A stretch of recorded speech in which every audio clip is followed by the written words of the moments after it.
உறுதியான தீர்க்க தரிசன வசனமும் எனக்கு உண்டு. அவ்வசனத்தை நான் கவனிப்பது நலமாயிருக்கும்.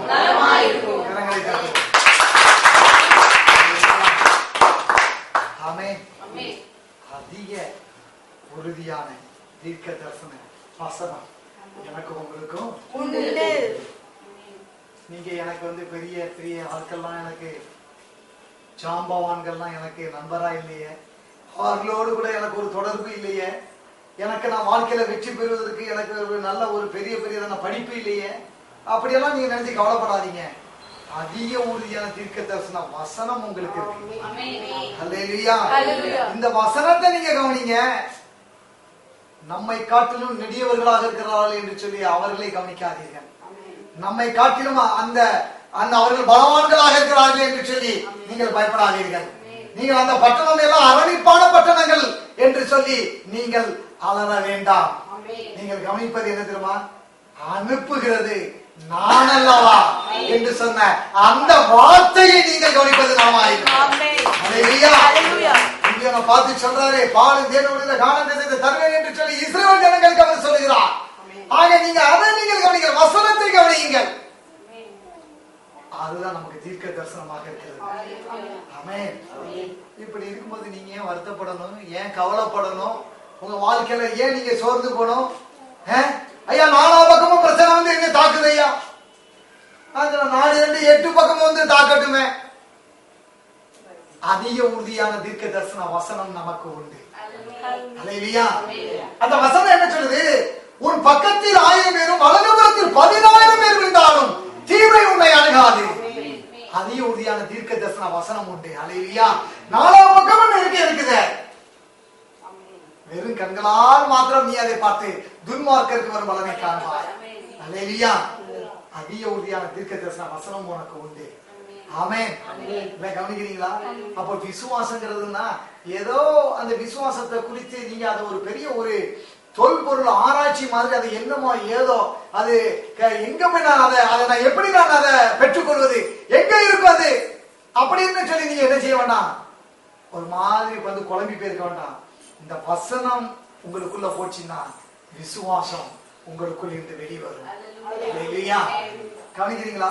இதான் சொல்றாரு பாருங்க, அப்படிப்பட்ட வசனம் நமக்கு உண்டு. அதனால ஒரே ஒரு காரியம், இந்த வசனத்தை குறித்து தியானித்துக் கொண்டிருக்கும் போது அன்றைக்கு நான் எழுதின சில வரிகளை நான் உங்களோடு கூட பகிர்ந்து கொள்றேன். 2006 எழுதினது, வசனம் ஒன்றே என்னை மீட்டுக் கொண்டது, வசனம் என்னில் விசுவாசம் தந்தது, வசனமே தேவனிடம் கிட்டி சேர்த்தது, வசனமே தேவ அதிகாரம் தந்தது. அல்லேலூயா.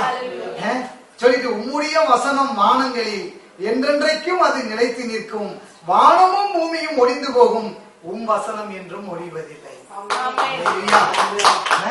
இது அன்னைக்கு தியானத்துல இருக்கும்போது கிடைச்ச சில வரிகளை நான் எழுதியிருக்கிறேன். அப்ப வசனம் ஒன்றை என்னை மீட்டுக் கொண்டது. என்னை மீட்டுக் கொண்டது என்னதுங்க? இந்த வசனம் தாங்க சிவஞானம் என்ற கண்ணை நான் மீட்டுக் கொண்டது. அல்லேலூயா. இந்த வசனம் தான் எனக்குள்ள விசுவாசத்தை தந்ததுங்க. விசுவாசம் யார் கொடுத்தா? யாருங்க கொடுத்தா? மகாத்மா காந்தி கொடுத்தாரா? இல்லங்க. யாரு கொடுத்தா? எனக்கு அம்பேத்கர் கொடுத்தாரா? இல்ல இல்ல இல்ல. என் ஆண்டவர் இயேசு கிறிஸ்துவின் வார்த்தை, இந்த வசனம் எனக்குள்ள விசுவாசத்தை கொண்டு வந்தது. அல்லேலூயா. இந்த வசனமே என்னை தேவனிடம் கிட்டி சேர்த்தது. தைரியமாக கிருபாசன தந்தையிலே சேர கடவோம் அப்படின்னு சேர்ந்தேன்னு சொன்னா, இந்த வசனம் என்ன சொல்லுது? உன்னுடைய பாவங்கள் எல்லாம் கழுவி சுத்திகரிக்கப்பட்டு விட்டது, நீ இப்ப நீதிமானா இருக்கிற, நீ இப்ப தேவனோடு கூட நெருங்கலாம் சொல்லி இந்த வசனம் எனக்கு அப்படிப்பட்டதான ஒரு சாக்கியத்தை எனக்கு தந்தது. அல்லேலூயா. இந்த வசனமே தேவ அதிகாரம் தந்தது. எனக்கு சர்ப்பங்களின் தேள்களையும் மிதிக்கவும் சத்துருவின் சகல வல்லமையை மேற்கொள்ளவும் அதிகாரம் கொடுக்கப்பட்டிருக்கிறது. அல்லேலூயா. உங்களுக்கு கொடுக்கப்பட்டிருக்கிறது. ஆமென். இந்த வசனம் தான் எதன் அடிப்படையில் நம்ம சொல்றோம்? இயேசுவின் நாமத்தினால போ அப்படிங்கிறோம். என்னது?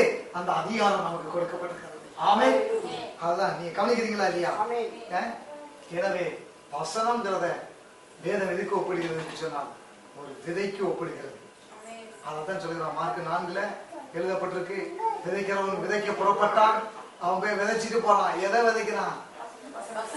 அவரைக்காவையும் பூசணிக்காவுமா? கர்த்தருடைய வசனத்தை விதைக்கிறான். அந்த விதைக்கும் பொழுதுதான் பாருங்க அது என்ன ஆயிருது, வழி நடுகளை விழுந்துற பறவை கொத்திட்டு போகுது. அடுத்து என்னது, பாறையில போய் விழுந்துருது, நல்ல வேர் கொள்ள முடியல, தீஞ்சி போகுது.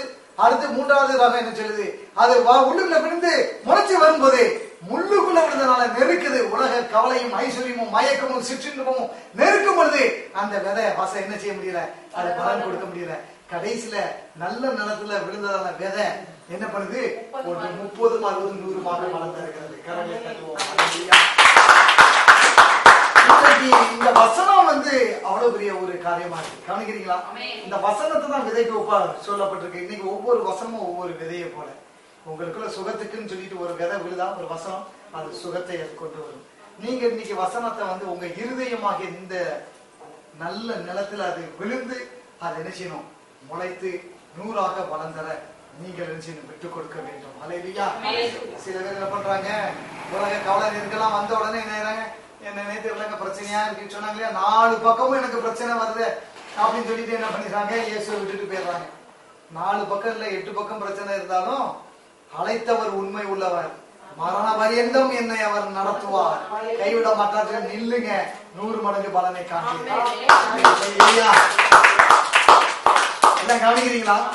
அதான் நெருக்கம் வருதுன்னு நீங்க இதை சந்தேகப்படாமல் விசுவாசித்தா. அல்லேலூயா. ஆமென். சந்தேகப்படாம விசுவாசித்தா. கடைசியா எல்லாம் சொல்லுங்க, வசனத்தின்படி நீங்க எல்லாம் வாழ கற்றுக்கொள்ளுங்க. உங்களுக்கு சொல்லக்கூடிய காரியம் வேதம் என்ன சொல்லுதுன்னா, நீங்க எப்படி எந்த சூழ்நிலையில எந்த பின்னணியில நீங்க யாராக இருந்தாலும் சரி, ஆனா உங்களுக்கு சொல்லக்கூடிய ஒரே வார்த்தை, வசனத்தின் படி வாழுங்கள். வசனம் சொல்லுகிறது, என்ன சொல்லுது, மலடி இருப்பது இல்லை, மலடியை பிள்ளைத்தாச்சி ஆக்குவேன், மலடி என்னப்பட்டவளுக்கு இது 6வது மாதம் என்று சொன்னான். அந்த வசனம் சொன்னா அது சொன்னதுதான். எனக்கு அநேக குழந்தை செல்வங்களுக்காக ஏங்கி தவித்துக் கொண்டிருக்கிறார்கள். ஆனா வசனத்தின்படி வாழுங்க. அல்லேலூயா. இல்ல எங்க வீட்டுல எப்பவுமே இப்படிதான் ஆண் வாரிசே தங்காது. இல்ல இல்ல இல்ல இல்ல, வசனம் என்ன சொல்லுதுன்னு பாருங்க. வசனம் என்ன சொல்லுதுன்னு பாருங்க. வசனம் எங்களுக்கு இப்படிதான் இருக்கும். வசனம் என்ன சொல்லுது, உன்னுடைய மிருக ஜீவன்களிலும் கூட என்ன செய்யறது இல்ல, மலடி இருப்பது இல்லை. வசனம் சொல்லி இருக்கு, மலடியினால் பிள்ளைத்தாச்சி ஆக்குகிற தேவனாகிய கர்த்தர். இந்த வசனம் சொல்லுகிறது எலிசபெத்துக்கு யார்கிட்ட கன்னி மரியாதை மலடியினப்பட்ட உன்னுடைய அந்த உறவுக்கான பெண்ணாகிய எலிசபெத்துக்கு இது 6வது மாதம்.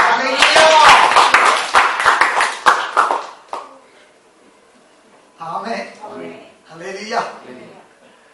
அதனால என்னன்னு தெரியல, இதை கர்த்தர் சொல்ல சொன்னாரு.